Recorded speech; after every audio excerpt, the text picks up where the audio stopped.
I think we'll just go ahead and get started. So thank you guys for coming today. This is our first Lunch and Learn program, so it's going to kind of be a trial run for me. But our theme today is Boy Scouts of America, and so I found a full Boy Scout uniform in our collection. So it's all over here. Some of it you might not be able to see because it's on the counter. But these were the uniform and accessories worn by Fred Van Hoven, who was born in 1922. And given my research, I'm not quite sure where his pieces are from, so I'm hoping you guys can help me out with that today. And then afterwards, you guys are free to come up and look at everything a little closer. They still wear the same uniform today, or it's changed? It's changed quite a lot. Okay. So we're going to go all the way back to the 1910s, when the Boy Scouts of America were formed. I think they were officially formed in 1908. So the Boy Scouts were originally formed in England, and so Robert Baden-Powell, or BP as people seem to refer to him as, he's the one who founded it, and he was the main source for the uniform. So he himself was in the military for a long time, and so that kind of inspired the outfit. So he suggested that it kind of looked like the South African constables, and so that meant a hat with a brim that was khaki colored, some kind of neckerchief, a shirt with rolled up sleeves, shorts, and then stockings and really comfortable shoes. And so that is what they wore in England, and the Boy Scouts of America chose to do the same thing. It wasn't a big hit at first because of the shorts. In America, boys didn't wear shorts really past the age of 5. And so the Boy Scouts were aimed towards like early teens. And so they were too old to wear shorts. And so that meant that they wore breechers, kind of like the ones over here. They're not quite full length, but they're close enough. And then World War I came along, and that also gave a little shift to the uniform. Their hats were very similar to soldiers, and so to distinguish themselves, they put the Boy Scout emblem like right at the head of the hat so that they didn't look like soldiers. And because it looked so similar to the military uniform, that caused a lot of strife between parents and like the leaders of the Boy Scouts. They didn't want to put their boys in there because they thought that that was going to turn them into the army. They didn't want their boys to enlist. So during World War I, the Boy Scouts of America remained completely neutral, and they did a lot of campaigning to say that we're not teaching boys military values. It's more about leadership and independence. It's not about military skills or anything like that. So up there is the list of the key components. Obviously not everybody had everything. It kind of depended on if they could afford it or not. But they had the campaign hat, which is actually over here. We have one. A 5-button, that's supposed to say coat. And then knee breeches and canvas leggings. The leggings themselves, you can kind of see it in this picture, I don't know, down here, where they covered like the shin area. That's what the leggings were. And so the 1910s and 1920s, both of these uniforms were made strictly of wool because that was what was available. And in the 1920s, they start getting into merit badges, and they start wearing them actually on their uniform and putting them on their sleeves. And so during the 1920s, they shifted a lot. I think they kind of established themselves and figured out what worked for American boys versus English boys. So they dropped the 5-button coat and opted for a 4-button coat or a shirt. And this is where the neckerchief that's still around, that came into play in 1917, so a little earlier than the 20s. And then they still kept the knee breeches, and then they brought back shorts and knee-length stocks instead of the full pants. And they did this because they realized that while they were out in the wilderness camping, shorts were better. They were more comfortable and they could move better. And so it was very common to see the boys wear their breechers to their campsite and then change into their shorts while they were camping and then change back when they went home. That way nobody saw them in their shorts because again, it wasn't, common for boys over the age of 5 or 6 to wear shorts.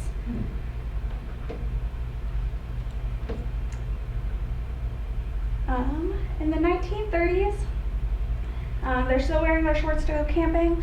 We start to see a shift in textiles and what's easily produced. So they start becoming from wool, they start going into cotton uniforms instead because that was cheaper and easier to produce. The cotton was more durable than wool. So it was easier to mend and it was just more comfortable to wear. And so they pretty much have the same components as the 1920s. They still had their campaign hat. They still had a 4-button coat or a khaki shirt with their neckerchief. And then they still wore their pants or their shorts and their socks, knee-length socks, for when they were wearing shorts. In the 1940s, we see more of a shift in the uniform. We see the khaki green that I think is kind of what you associate now with Boy Scouts come into play. And then World War II had a big influence on the style, just like World War I did. Because of textile limits, like there wasn't a lot, because of the military shortage, they were wearing shorts more and more. It was becoming more popular because there wasn't the textile to make full pants. During this time, as well as World War I, the Boy Scouts uniforms were being made by the same manufacturer as the US military. So once again, they become very similar, and they actually adopt the military style cap for a little bit, which is what this guy has on. It didn't last very long because it wasn't very practical. It doesn't protect you from the rain or the sun, but it was more for, I guess, patriotic support. People weren't as worried about the Boy Scouts turning their sons into soldiers during World War II. And so you see it's still kind of the same key components, except for the hat. They could choose which hat they would like. And then there really wasn't a lot that happened in the 70s or the 60s to the uniform. They kind of maintained those breechers and Bermuda shorts with knee-length socks and the 4-button coat and the campaign hat. They didn't change it at all. It wasn't until really the 70s that we started to see a more modern uniform again. So again, the textiles shifted.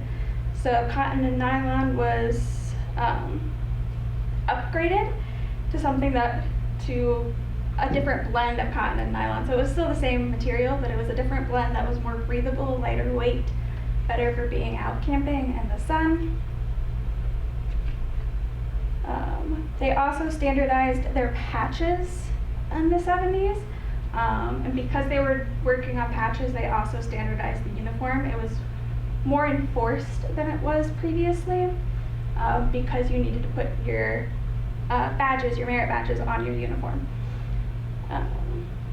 They did in the 1970s introduce a red beret as an option for a hat. It was not popular. It did not last long. I couldn't really find a real reason why. My guess is it had to do with the Soviet Union and the Cold War, just kind of effects from that. That'd be my guess. And then the baseball cap style also came out in the 70s, and that was really popular. And it was red too, but it was what was popular. You saw a lot more of those than you did campaign hats during that time.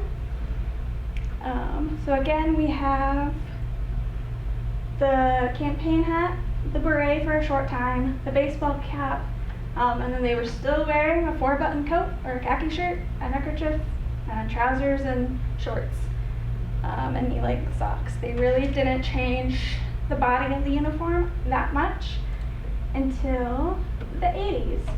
And this is when Oscar de la Renta, who is a French designer, or who was a French designer, he volunteered and donated 2 years of his time to redesign the Boy Scout uniform into something that was more effective in showing who they were and better for camping and their actual activities.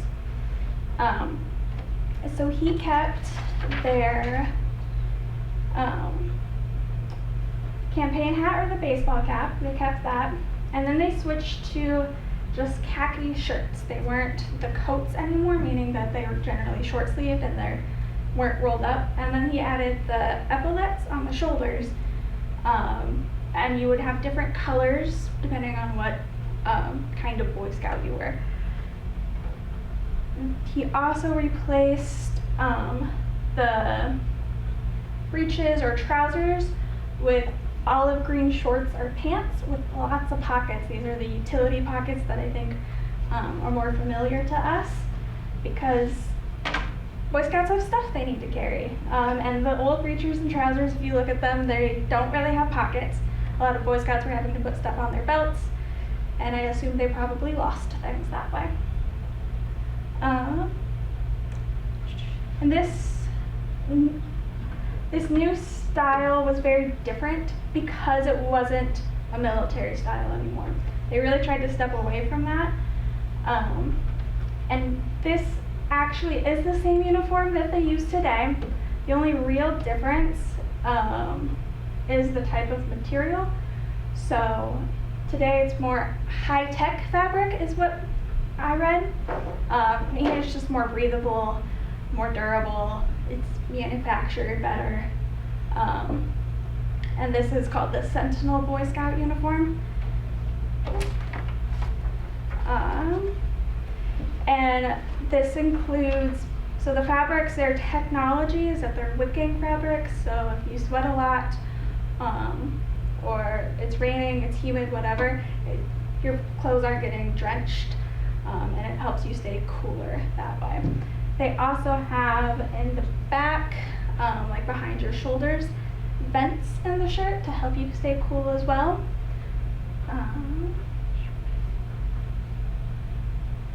And then the button-up shirt that's imaged here, that's really just for show. Boy Scouts generally wear a t-shirt underneath, and that's what they wear while they're camping. They don't necessarily wear the khaki button-up shirt, just because it's more practical to wear a t-shirt while camping.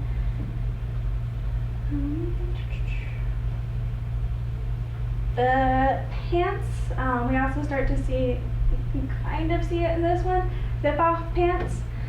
So again, just like boys in the 1920s would wear their pants to camp and then change into their shorts, Boy Scouts kind of do that today, but they just take off the bottom part of their pants. So they're zip-away pants. They're still cargo pants, they've still got all of their pockets, but it is all pretty much the same. I don't remember what I have next. So the uniform itself is an important part of the Boy Scouts because it creates this sense of community and gives everyone this shared identity. So besides, protecting them from the sun or the rain or the wind, and, if they learn to modify their uniform to treat wounds or help other people, that kind of thing. It also creates this sense of camaraderie within the troop, and then that helps them instill the troops or the scouting values. And so it's really up to each troop leader what components of the uniform are required at all times. So there's some scout leaders out there who you have to have every aspect of your uniform, right in the right place as it should be all the time. And there's some who only say require the button-up shirt, and you can wear whatever pants you need to. I think it depends a lot on their kids and what their kids have access to and what is practical for them. And because of this kind of goes back all the way to Baden-Powell and the idea that the uniform, when you're wearing it, you're representing the Scouts. And so when you're wearing it, you should have it all nice and tidy. And that's why some Scout leaders are very rigid about it. And so one of the things about the sense of community is that they all look the same. It kind of removes any class barriers that might exist between the boys because they're all the same. Nobody's wearing, name brand clothes versus off-brand clothes or more expensive shirts than somebody else. They're all wearing the same thing, and that really creates a sense of identity and community. And that's something we see even in like the private school sector or public schools that have uniforms. It's to help equalize, make the kids equal. And so there's less strife and they're more willing to work together in that sense. And this really plays into, Boy Scouts are all about teamwork, and so that really plays into that and helps. And so, I don't know how well this will work. I was hoping if anybody had any stories about Boy Scouts, whether it's ones that they've heard or experienced. I was not a Boy Scout, no one in my family was, but my neighbor growing up, they were actually the troop leader and then the kids were in the Scouts. So I tagged along to some adventures when I was a kid. And one that sticks out to me was we went and slept over in the Henry Dorley Zoo. And that was really cool. I slept next to like the jellyfish cylinder. And then I also know in Storm Lake there's the Heritage Tree Museum, and that was actually an Eagle Scout project. And so that's something that I think of when I think of Boy Scouts. So I don't know if you guys have anything you'd like to share? Or that you can think of? I have a question. When did the Girl Scouts start? They started in the 20s, I believe. Yeah. I thought the Girl Scouts joined the Boy Scouts for a while. My understanding is that girls, I want to say in the 80s maybe, they started allowing them to sign up as part of the Boy Scouts. How many Boy Scout troops are there in Spencer? Any? I honestly don't know. I believe there's a handful. It's hard because it's not necessarily like a town thing. It can be just kind of who you know is how you find a troop. And you don't need very many to create a troop. I have a story that I will not ever forget. It's fairly recent. During the COVID, there were a lot of activities canceled, as everybody knows. Historic Preservation, Spencer's Historic Preservation Commission had planned restoration of graves of Civil War veterans at Riverside Cemetery. And it was on, it was off, it was on, it was off. Typically, the commission does something to highlight Spencer's background during Historic Preservation Month, which is May. Well, that went by the wayside during COVID. This is going on 2 years ago. So we decided to piggyback on the Second Story Tour, which was also postponed, the Main Street tradition in May. And we, with their blessing, we did the afternoon, they did the morning, thinking that people of a similar interest level would like to partake in both. We had an enormous turnout. I don't know if it was pent up or what, but people that I've never seen before, families, but the thing that I will stay in my mind is a troop of Boy Scouts that arrived slightly late. Something went wrong with one of their planned activities, and they did a pivot and joined us. There were probably 20 kids that arrived with various trappings of uniform. The leader was at the front of the line and all the kids behind him, and they just fanned out and did what we needed to have done, which was they took a bucket, they took a map of where the graves were, And they put together a team at that moment, and they went out and they saturated the lichens and the growth on these very old markers, and then watered them down and put a chemical on it so that it would retard the growth. But that was a total shock. It was a service project that fell into their lap, but it was terribly appreciated, and it was very touching to see a local troop do what they say they like to do. So When was that? it would have been September of 2020. 2020, right? Of 2020? Yeah. The height of the mess. Yeah, that's really cool that they So were able to Scouts. shift so quickly and going back to how many troops are in Spencer, when I looked it up, I believe they said there was a Cub Scout troop and a Boy Scout troop online. I don't feel like that's probably accurate. That seems like too few to me. But maybe if there were all 20 of them in one troop, maybe there is only one. But yeah, that's cool. My real only involvement with the Scouts as of late has been during my time at the hotel. We would, if you can imagine this, we would go through American flags like crazy on top of the building, the tallest building downtown. They'd get tattered really, really quickly. And so, of course, when a flag tatters, you take it down and dispose of it. And the Boy Scouts have always been really good about making sure that's done properly. Yeah. Really? That was an Eagle Scout project in Storm Lake. They redecorated like a mailbox, the blue mailbox, into a flag drop off. And so it's in front of the courthouse. And so when your flag is no longer able to fly, you put it in there, and then the Boy Scouts give it its proper goodbye. So I believe, and I could be terribly wrong, but the grab a book, leave a book, those little, there's one on West 4th Street. I believe that was an Eagle Scout project. I cannot remember the individual's name, but he appeared at numerous service clubs requesting support, assistance, notebooks, and funding. yeah, I didn't.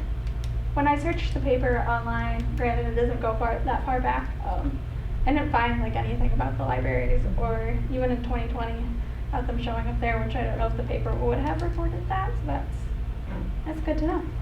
There is an Eagle Scout project going on now from the Mackey girl for her project gathering used shoes. Souls for souls. Souls for souls. Right. Playing on the words. Here in town, Yep. Yes. Yep. we work with Souls for Souls over in Africa, the Yeah. organization over there. So. Well, she was at Sacred Heart Saturday or Sunday. Okay. I think she got a few. Awesome. But there was an omelet breakfast Nancy Columbus did, and she set up shop and received shoes. Next Sunday or something like that, there's time. You can bring us. Good. I saw that. There's a way to do it. There's a big article in the paper, about Mackey girl, it was last week, or last Thursday or so. There were several pickup locations. I just saw that one. They're alive and well in Clay County. Yeah. I tried to reach out to some, and they sound busy, so I never did hear back. But yeah, they're doing a lot. So on the tables, there are note cards and pencils. And so one of the things I thought would be cool with doing these lunch and learn programs was at the end, if everybody could write down a word or a couple words, a phrase that completes the statement, my community shares blank.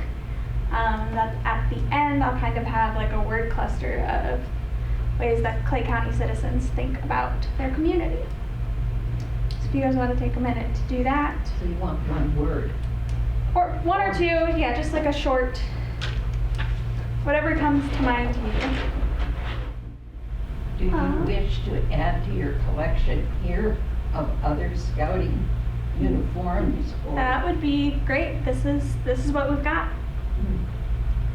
And just given the research I've done, I'm guessing this is a uniform that was made in the 1920s and not the 30s, just because he has the leggings that they call them, the like braces that they put on their legs. And I believe it's a 5-button coat as well.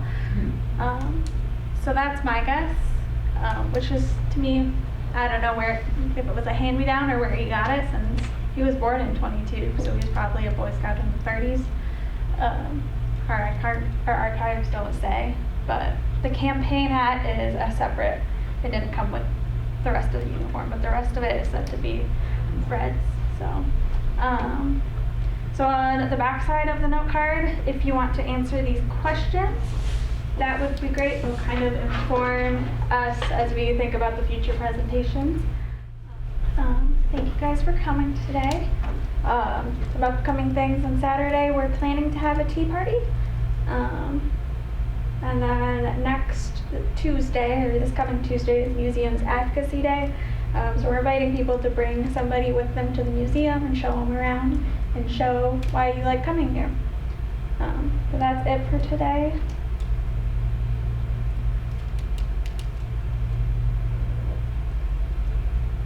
Unless you guys have any more questions that I might be able to answer. Are you thinking of doing the statehood topic at some point? That was Yeah. omitted? That would be. Yeah.